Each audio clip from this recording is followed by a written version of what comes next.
Six Flags hasn't added that many major coasters recently, but that is very likely to change in the near future. Six Flags doesn't treat its parks equally though, so in this video I'm going to share my thoughts on what the next coaster could be at every Six Flags park, but keep in mind that while some parks might get a new coaster as early as 2024, other parks may not see a new coaster for the next 20 years.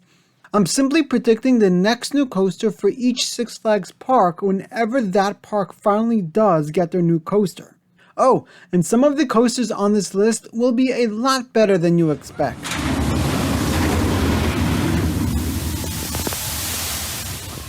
Let's start the list off with Frontier City. This park needs a standout attraction, and while it might be kinda unoriginal to say this, I think they could get an RMC Raptor clone. These coasters are very thrilling and could be the perfect standout attraction for a park like Frontier City. And on top that the fact that the RMC Raptors aren't too expensive, and I think we could be looking at a very realistic option for this park's next coaster. Next up is Ronde. This park in Canada could really use another major coaster, and that's why I'm predicting their next coaster will be a RMC conversion of this monstrous wooden coaster monster. This coaster isn't as good as it was when it originally opened and could really be an awesome RMC. There are not that many wooden coasters around that seem like perfect candidates for RMC, but I think Monster is one of the few left. I've heard rumors about RMC not being allowed to work in Canada, but I'm sure they could get that worked out if they really want this coaster to happen. RMC Monster will be quite an expensive addition for a park this size, but I think it would be well worth it. It would give the park one of the best coasters in the world and would really improve their ride lineup. Next up we have Six Flags America, and I'm gonna say this park should get a B&M surf coaster. They'll be able to market it really well as there are no surf coasters in the area, and it would give them a super unique, reliable, thrilling coaster. I think Six Flags America's future is pretty bright, and I think they'll get another coaster relatively soon since it's been over 2 decades since their last original coaster. This park really has so much potential, and if Six Flags builds it up, it's in an area of the country where it can become one of their most visited parks. While most people would say Six Flags America would RMC Roar as the next coaster, I feel like they'll be getting new coasters rather often, and I think RMC Roar would come a little later down the line. Maybe I'll make an entire video on Six Flags America's future, so let me know in the comments if you'd be interested in something like that. Also, be sure to subscribe if you haven't already. This channel has been growing super fast lately, and I'm super grateful to every one of you that take your time to watch my videos. I really put my best into each and every piece of content on this channel. But anyway, the next park up is Six Flags Darien Lake.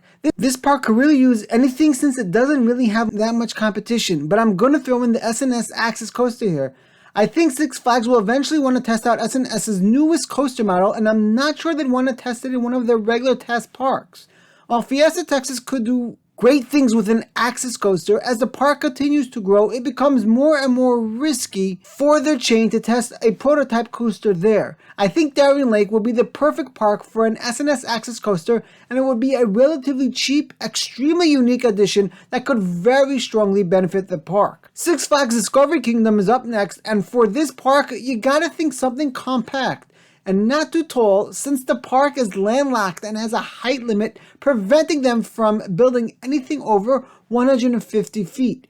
A mini launched B&M wing coaster could work really well here, since the West Coast has yet to see a ride model like this one.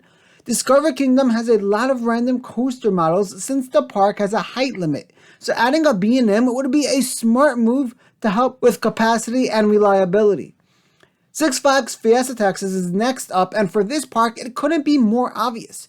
Fiesta Texas needs a B&M hypercoaster really badly. I'm not sure if this park has a height limit or not, but if they are able to, I'd say they should build a Fury like B&M Giga. If, however, the park isn't able to go that tall, then a traditional B&M Hyper would still do the trick.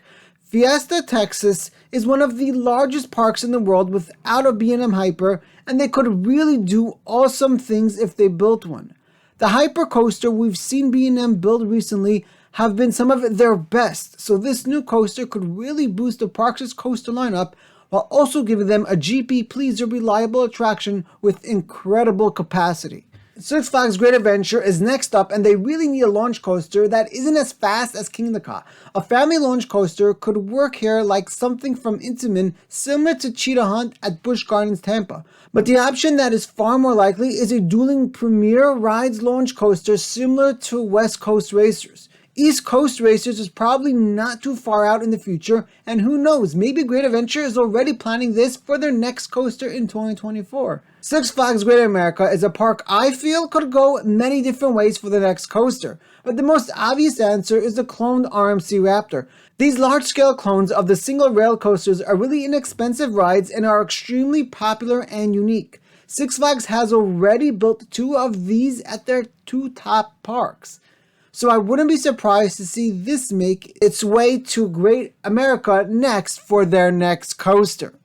Six Flags Great Escape is an interesting park.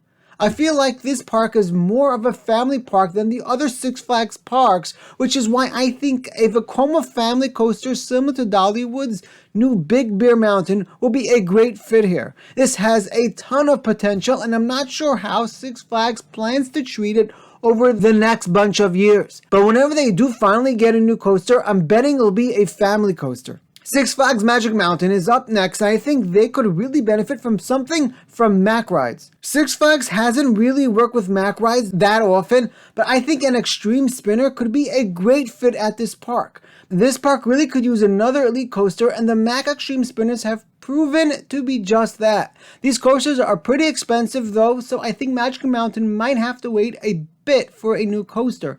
But that's okay, since the park really could use some work on its overall presentation and cleanliness. For Six Flags Mexico, I think we could see their next coaster be a B&M Dive. B&M Dive coasters aren't the most thrilling ones, but they do draw in crowds and offer incredible capacity and reliability. I think Six Flags Mexico could really benefit from a B&M Dive coaster, and they could even make it a mini dive if price was an issue when it came to building this new ride. Six Flags New England is an interesting park. They desperately need a launch coaster as they are one of the largest parks in the country without one, but I think Six Flags will go a different way for the next coaster. I would say New England could get a B&M Dive coaster next, but something tells me Six Flags might want to try out the new Vekoma Tilt coaster here instead. New England has one of the best top 2 coasters from any park in the country, but the rest of their lineup doesn't really support much after that. A B&M Dive or Vekoma Tilt coaster would do wonders for this park, and if it's a tilt coaster, it could bring in the crowds like we've never seen before. Next up is Six Flags Over Georgia, and this park really needs something to compete with Fun Spot Atlanta's new Air Force One. Over Georgia is also lacking a launch coaster, and I'm thinking their next coaster should be a launch coaster from RMC. Over Georgia is surrounded by amazing launch coasters from manufacturers like Intamin and Mack rides, and who better to build a better launch coaster than RMC? I'd love to see a single rail launch coaster from RMC that offered a ride experience like nothing else in the US. This coaster would have to be real fast and real good to become the best coaster in Georgia though. But if there's anyone up for building a really awesome coaster, it's definitely RMC. Six Flags Over Texas is a park I think could really benefit from a B&M Giga. There are no really good hyper coasters on the West Coast, and if Fiesta Texas is the first to build one, then maybe Over Texas could get a massive Giga coaster. This is one of the predictions I'm not so confident in, but you never know. Then there's Six Flags St. Louis. This park really needs a standout coaster and a thrilling, inexpensive addition, and I think that screams RMC Raptor.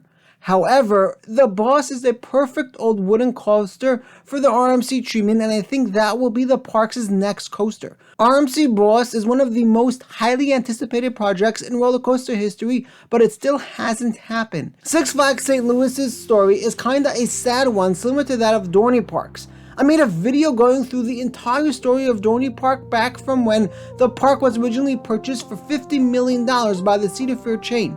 Dorney Parks' story is a truly tragic one, but their future may be brighter than ever was before. Click here to watch my video on Dorney Park, cause it's truly one of my best and most well put together videos on the channel.